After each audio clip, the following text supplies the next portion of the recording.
Yo, what's up guys? Danny Gevirtz here, and today we have a quick little cinematography breakdown of a few frames from a music video that I recently shot. So let's get into it.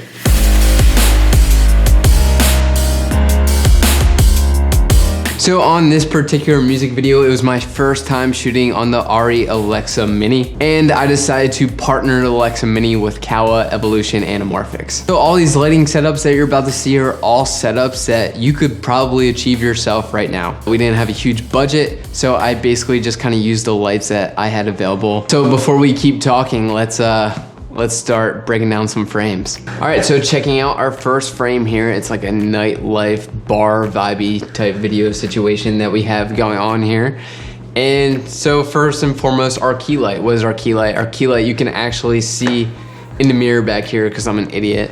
But our key light is coming from front left. It's an aperture 120D with the aperture light dome just at about 45-degree angle coming down on our subject here. And the color temperature for our aperture 120D is going to be about 5600 Kelvin. And that's gonna create a bluish tint that we have seeing here. And that blue tint is going to counteract what we have coming from our rim light. And our rim light is another aperture 120D right here. No aperture light dome attached to it. And so this light that's coming off is going to be hard light relative to our key light, which is soft light right here.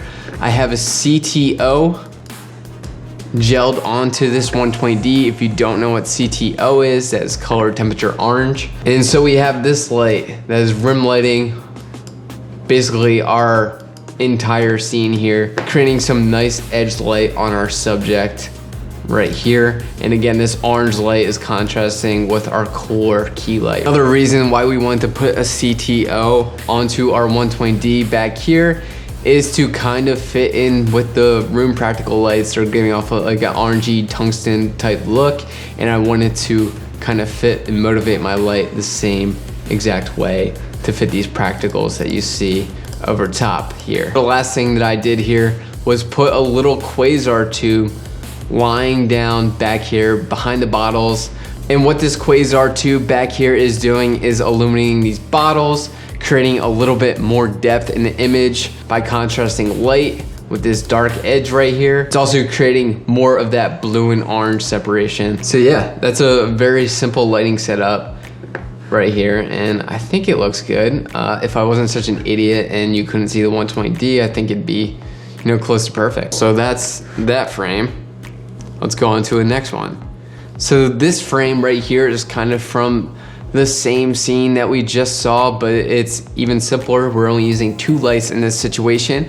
Our key light is going to be our aperture 120D with the aperture light dome right over top and to the side, almost split lighting him completely from the side. If you look into his eye right here, you can see that there is an eye light that is being casted by the softness of the large aperture light dome. Again, the color temperature of this light is 5600, which is going to be a lot cooler than the gel CTO that we have covering our other aperture 120D back here that is casting this side rim light that's giving that orange glow, replicating the practical orange lights in the bar. I also do want to add that in front of my lens, I'm using 1/8 of Pro Mist, which is giving us that like soft look on the skin. Also, I should probably add that I have a lot of haze action going on in this background, giving more volume to the rim light that we have in the back of the room. So here in this frame, we have the same nightlife kind of vibe going on here. Our key light here in this situation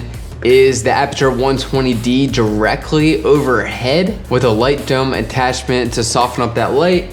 And on the front of that light dome, I have it gelled with this reddish tint situation that is giving us this like reddish tint on the walls and just like kind of overhead. So then the rim light you see coming from the room behind us is another aperture 120D back here shooting through this little window on the door.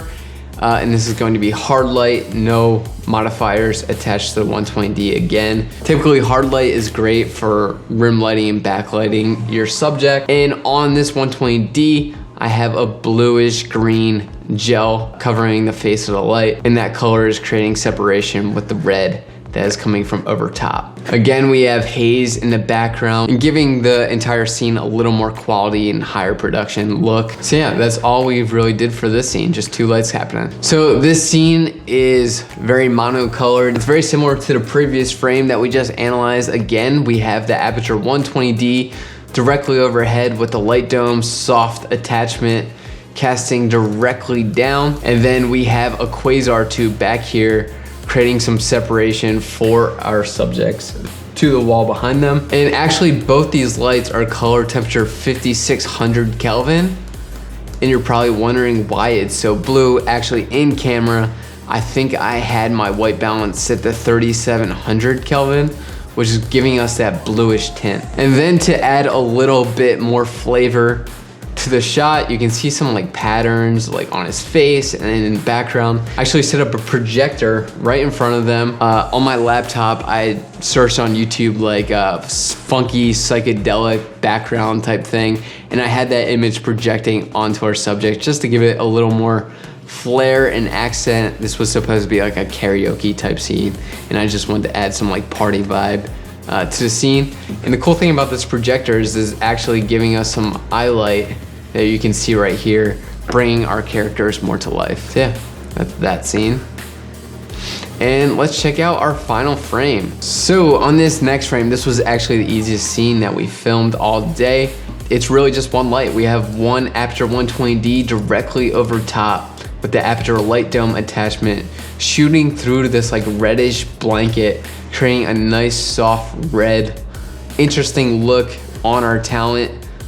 You can see it's creating a nice highlight in our talent's eye right here.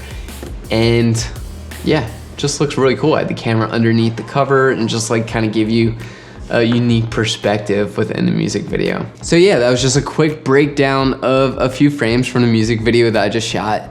If you have any questions, leave them in the comments below. Hopefully this video was helpful for you, and I'll talk to you next time. See you guys.